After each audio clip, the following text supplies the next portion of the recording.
qu'est-ce que tu vois quand tu te regardes dans un miroir? Comment tu vois ton visage? Il arrive que des gens qui se voient toujours laids. Est-ce que ta valeur dépend de ta beauté physique? Est-ce que ta valeur, tu veux résumer toute ta valeur? Toi, en tant qu'être humain, tu veux résumer ta valeur justement par rapport à ton visage, par rapport, n'est-ce pas, à tes organes de sens. Vous voyez, tu as des yeux rouges au lieu des yeux blancs, tu penses que tu n'as plus de valeur parce que tes yeux sont rouges. Est-ce que toi, être humain, tu veux résumer ta vie à ça? Et tu te dévalorises par rapport aux autres. Oui, et c'est le malheur de beaucoup de gens. De telle sorte que, quand même ils sont parmi les gens, ils se cachent. Oui, j'ai connu quelqu'un dont les dents, il a perdu une de ses dents. Maintenant, à partir du moment où il perd une de ses dents, quand il rit, il met sa main au niveau de sa bouche. Ce qu'il ne sait pas, autant qu'il faisait comme ça pour rire, autant il attirait l'attention. Et finalement, les gens, quand il ne rit plus et il enlève sa main, les gens vont regarder qu'est-ce qui est dans sa bouche. Et malheureusement, ils vont toujours voir que vraiment, il a perdu une dent. Vous voyez? Donc, le regard que tu te portes de toi-même est un regard extrêmement important. Vous voyez, c'est un regard extrêmement important. C'est un regard qui peut être valorisant ou bien dévalorisant. Alors maintenant, cette image-là, il peut y avoir deux lectures. Une lecture positive et une lecture négative. La lecture positive, c'est de se dire, quand moi je me regarde dans un miroir, je dois me sentir fort. Je dois me sentir comme un lion.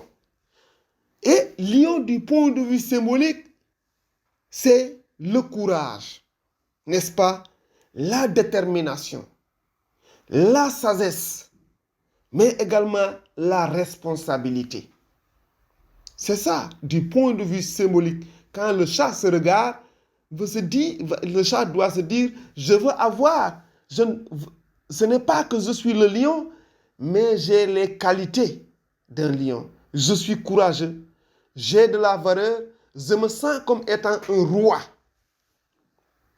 Vous voyez? Donc je ne dois pas me sous-estimer, je dois me donner de la valeur. Ça, c'est une lecture positive. La lecture négative, c'est les sortes de gens qui ils sont toujours dans la surestime. Ils refusent leur propre réalité. Vous voyez? Parce que ce n'est pas parce que tu te regardes, tu te représentes que tu es un lion, cela fait de toi un lion. Tu seras comme un lion lorsque tes comportements-là vont coïncider avec l'image du lion. Mais quand le lion est juste dans ta tête, mais tu as des comportements et des pratiques qui sont en déphasage avec ça, vous voyez ce que ça donne. Malheureusement. Vous voyez ce que ça donne. Donc voici l'image positive, la lecture positive et la lecture négative. Maintenant, regardons l'image suivante. L'image suivante, elle est également idem à la limite. Alors, si une personne n'a pas suffisamment d'estime de soi, une personne qui s'estime, se traite avec bienveillance, n'est-ce pas, et se sent digne d'être aimée et d'être heureuse. Quand vous vous estimez, vous allez vous sentir digne et vous allez vous sentir heureux. Mais si vous vous sous-estimez, vous allez toujours vous sentir indigne. Même quand bien même vous avez un poste, vous allez penser que vous ne méritez pas votre poste parce que vous allez développer ce qu'on appelle le syndrome de l'imposteur. Le syndrome de l'imposteur, ce sont ces gens-là qui ont un poste de responsabilité ou bien un rang social, mais ils ne croient jamais être dignes d'être à ce poste-là. Et souvent, ils ont des comportements bizarres. Vous voyez, quand ils vont prendre des décisions, quand ils sont en public comme ça, ils vont se montrer que c'est eux. Ouais, affaire bignum là. Ils vont avoir des comportements austères, des comportements d'arrogance. Mais quand ils rentrent chez eux, le plus souvent, ils souffrent. Ouais, ils souffrent parce qu'ils vont toujours penser qu'ils ont mal fait les choses. C'est ça le complexe de l'imposteur. Vous voyez? Donc, selon la position qu'on se trouve, la pomme qui est dans le miroir et la pomme qui est en dehors du miroir. Imaginez que la pomme qui est en dehors du miroir, n'est-ce pas, si elle a suffisamment d'estime, quand elle se regarde, n'est-ce pas, dans le miroir, elle se voit comme étant la pomme qui est dans le miroir. Une pomme complète. Ce qui veut dire, le fait qu'elle soit mangée ne la fait pas perdre sa qualité de pomme. Parce que la qualité de pomme est intrinsèque à la pomme elle-même. Même si elle est handicapée, même si son corps a des déchirures, même s'il y a quelque chose qui manque, mais cela n'enlève pas qu'elle a la valeur d'une pomme. Vous voyez, c'est ça l'estime de soi. Quelle que soit par ailleurs votre situation aujourd'hui, vous êtes jeune, vous n'avez pas suffisamment d'argent, vous avez des problèmes d'argent, vous n'avez pas d'emploi. Ne vous sentez pas pour autant malheureux, ne vous sentez pas malheureux. Ne pensez pas, même si vous n'êtes pas riche, que le fils de riche est meilleur que toi et il a plus de mérite que toi, il a plus de valeur que toi. Non, tu ne dois pas te dire que l'autre a plus de valeur que moi parce qu'il a mon âge et il conduit un véhicule. Non, vous n'en avez pas le droit parce que ce qui te définit en tant qu'être humain, ce n'est pas le véhicule. Ce qui te définit, ce sont tes propres valeurs en tant qu'être humain. Mais pourquoi te sous-estimer quand tu vois quelqu'un à ton âge qui conduit un véhicule, tu veux changer ta vie tout d'un coup pour être comme la personne là. Tu ne sais même pas ce que la personne là est en train de souffrir. Peut-être même tu as des choses que lui, il n'a pas et qu'il cherche. Et le plus souvent, c'est ça qui se passe. Parfois, tu vois des gens, tu es envieux des autres, alors que peut-être tu as quelque chose que ces autres-là voudraient avoir et qu'ils n'ont pas. Et toi, tu cours derrière ce qu'eux, ils ont. Et eux aussi, ils sont en train de courir derrière ce que tu as. Et la course vers avoir ce que tu n'as pas, c'est une course sans fin. Il n'y a pas de limite parce que tu auras toujours des choses que tu n'auras pas. Lui-même qui conduit un véhicule, malheureusement, il a des besoins qu'il ne parvient pas à satisfaire. Vous voyez, il a des besoins qu'il ne parvient pas à satisfaire. Il court derrière la satisfaction d'un besoin, derrière la satisfaction d'un désir. Et toi, tu cours derrière lui, et lui-même, il est en train de courir derrière autre chose. Parfois même, vous pouvez vous croiser sur le chemin. Si chacun savait que man li ma soxla kii kun moo ko yor, tem nga gis ku la wax nañ weccoo lu ñu yor. C'est comme ce vieux-là. Il parle avec un jeune. Le jeune était vraiment malheureux. Il était sur le point de se suicider. Parce qu'il dit, il n'a pas de chance dans la vie. Il a tout perdu. Il était en train de travailler.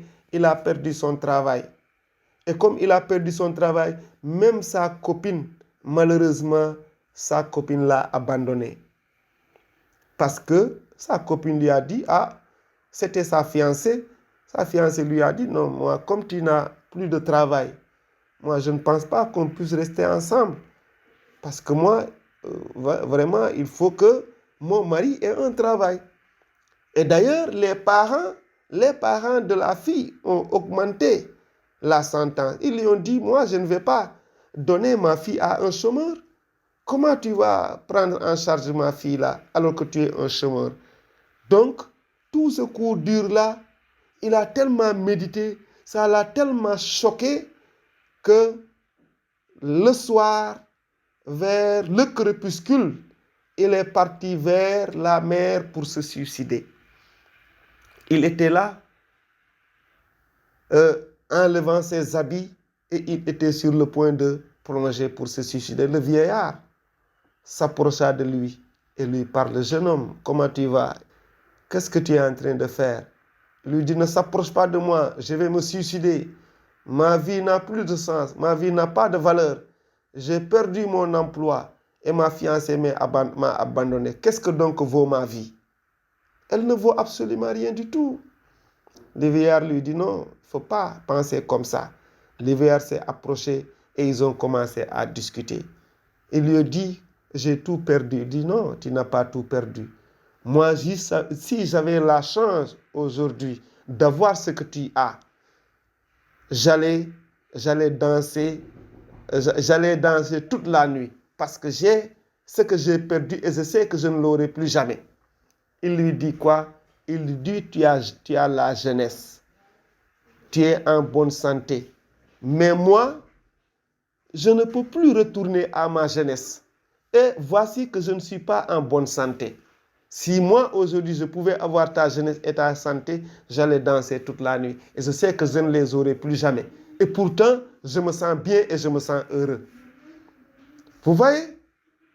Le jeune homme n'avait pas compris qu'il a quelque chose d'extraordinaire, quelque chose de majestueux. Pouvoir avoir l'intelligence d'être en bonne santé. Ce qu'il a perdu, c'est de l'emploi.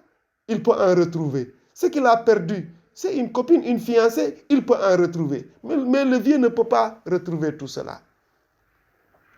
Vous voyez? Et c'est comme ça que le jeune qui voulait se décider, n'est-ce pas, ne s'est pas finalement décidé. Vous voyez? Donc, 2 jours après, il venait pour rendre visite justement au vieillard. Il a trouvé que le vieillard était à l'agonie et mourant. Vous voyez? Depuis ce jour-là, il a commencé à voir des choses autrement et à voir le monde autrement. Il est parti vraiment se battre pour trouver de l'emploi. Il a trouvé un bon emploi. Il a trouvé un bon job. Et il a trouvé une femme qu'il aime. Non pas parce que ce qu'il a, mais parce que ce qu'il est en réalité. Et c'est ça la vie. Donc, parfois, tu vois des gens qui sont éminemment riches, n'est-ce pas? Qui ont passé même toute leur vie à triander pour être riches, à voler pour être riches. Et au crépuscule de leur vie, tu vas voir certains parmi eux, ces gens qui ont ces comportements-là, peut-être même ils n'ont aucune satisfaction dans la vie. Peut-être même ils se sentent seuls, ils n'ont personne avec qui parler. C'est comme qui dirait que c'est une prison dans la vie elle-même. Donc c'est une question de représentation que vous devez avoir.